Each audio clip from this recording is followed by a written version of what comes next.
लेकिन हीट उसके लायक नहीं हो।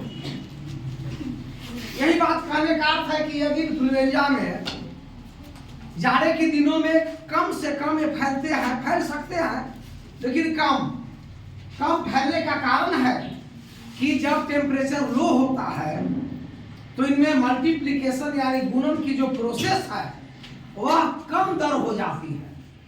इसीलिए अपनी जनसंख्या को कम बढ़ाते हैं और होने का, इन्फ्लुएंजा फैलने का जो आशा या उम्मीद रहती है इनकी घट जाती है। हम कोई भी रोग की बात करें, इन्फ्लुएंजा ही नहीं, अक्सर रोग जाड़े में कम होते हैं, जाड़े में कम होते हैं अक्सर रोग। जैसे मानिए कि क्यों कम होते हैं, क्योंकि टेम्परेचर जब लो हो जाता है 6 degree C, 8 degree C, 4 degree C,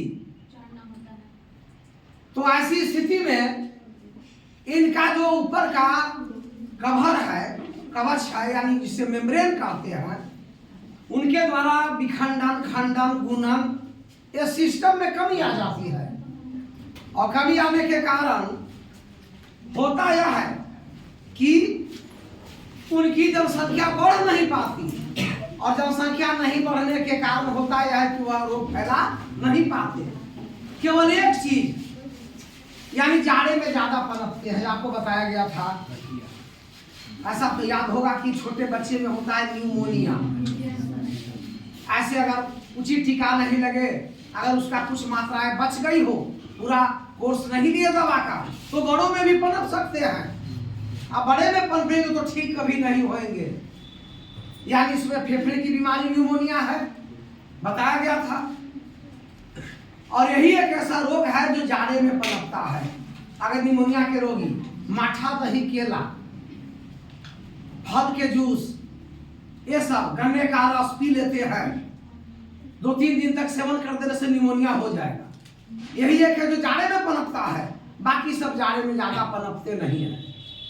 तो इसी प्रकार से इन्फ्लुएंजा का बीमारी फैलने का समय है आपको गर्मी या फिर बरसात का टाइम। जाड़े में कम पनपते हैं, इनके लिए उचित नमी और उचित टेम्परेचर भी चाहिए, जो आपको बरसात में ही ज्यादा मिलते हैं। बरसात को रोगों का घर कहा जाता है। रोगों का घर किस मौसम को? बरसात को कहा जाएगा। क्यों कहा जाएगा? क्योंकि बरसात में जल ही जीवन है। सूक्ष्म जीव के सेल में भी जल जरूरी है, जो बरसात में ही मिलते हैं जल। और बरसात में उचित कभी कभी गर्मी भी काफी पड़ती है, इसलिए गर्मी और नमी दोनों होने से कोई भी जीवाणु, विषाणु या फंगस, कीट सबसे ज्यादा बरसात में ही दिखेंगे। लेकिन बरसात एक वरदान भी है। बिना बरसात के कोई फसल, खेती, पानी पीने के लिए नहीं आ सकता। पीने का पानी भी आपको लेयर नीचे से आता है, जो बरसात में बरसे हुए पानी के कारण ही होते हैं, मिलते हैं आपको। या फिर फसल हो रहा है, खेती हो रहा है, सब बरसात में ही होते हैं। बरसात के बल पर ही पूरे साल आपके बोरिंग से पानी निकलती है, भूमिगत जल से, जल भौम स्तर से। इसीलिए बरसात एक वरदान भी है और रोग भी ज्यादा बरसात में ही होते हैं। अब इन्फ्लुएंजा का दवा तो है, जैसे मोनोसेफ हाई एंटीबायोटिक डेक्सोना के साथ मिलाकर नस में इंजेक्शन पड़ता है। काय % इन्फ्लुएंजा है डॉक्टर तय करते हैं, उसके अनुसार से सुई, इंजेक्शन या और दवाइयां चलाई जाती है।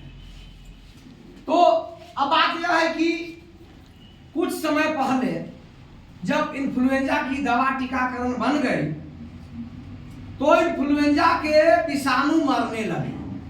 वायरस में भी यह गुण होता है कि अगर इनकी जाति को ज्यादा हम मारने लगे दवा के द्वारा, छिड़काव से, दवा देकर, टीकाकरण, तो ये अपने डीएनए में चेंज कर लेते हैं और चेंज करके ऐसा शरीर बनाएंगे कि अब उस पर आपके द्वारा यूज किया हुआ दवा का कोई असर नहीं होगा।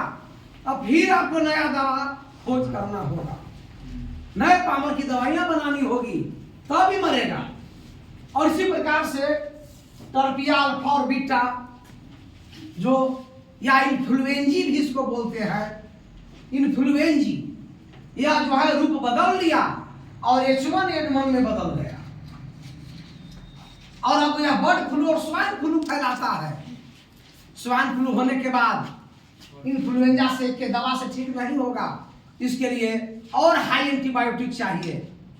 बर्ड फ्लू मुर्गे में या पोल्ट्री फार्म में, बतख बटेर पालन में बर्ड फ्लू होते हैं और उनके लिए भी दवाई अलग से बनानी पड़ी। साल 2 साल चलेगा, देखेगा कि इसको भी मारने की दवा बन गई, फिर अपना बॉडी चेंज कर लेगा। इसीलिए एक ही रोग की दवा से आज मेडिकल में देख रहे गांठ लग गया दवा का। दवा की गिनती नहीं कितनी दवा है। जितना हम किसी सूक्ष्मजीव को मारने की कोशिश करते हैं वह नया रूप धारण कर लेता है। अब उसका दवा बनेगा, फिर नया रूप धारण करेगा, फिर दवा बनेगा, करते करते गांठ लग गया दवा का। इसलिए सूक्ष्मजीव को हम लोग धरती से पूर्णतः नष्ट नहीं कर सकते, किया नहीं जा सकता, क्योंकि जब इसे नष्ट करने की कोशिश करिएगा तब क्या करेगा ही अपने डीएनए को चेंज करके नया बॉडी बना लेगा। अब उस पर उस दवा का असर नहीं होगा, फिर अब खोज करिए दवा नया। यह गुण उसी में नहीं हर जंतु में होते हैं। अगर आपको पढ़ाई दिया जा रहा है बिना कोई कारण के, नियम बना दिया गया कि आने के बाद एक था पैसा पिटा के बैठना है, तब पहले तो लड़िएगा अठिएगा, गलती रखिए एक मार दिए, लेकिन बाद में लत बन जाएगा। आदत बन जाएगी ना, एक था पिटाना है, जल्दी पिटा के जल्दी बैठ जाओ, लत बन गया। तो यानी उसको कहते थेथर हो गया। छोटा बच्चा को जितने पढ़ने के लिए मारिएगा बैठाने के उतने वो बदमाशो हो जाता है। अब वो जान गया कि इतना पिटाने के बाद पढ़ाई से छुटकारा मिलती है, तो पिटाई लेना समझेगा अच्छा।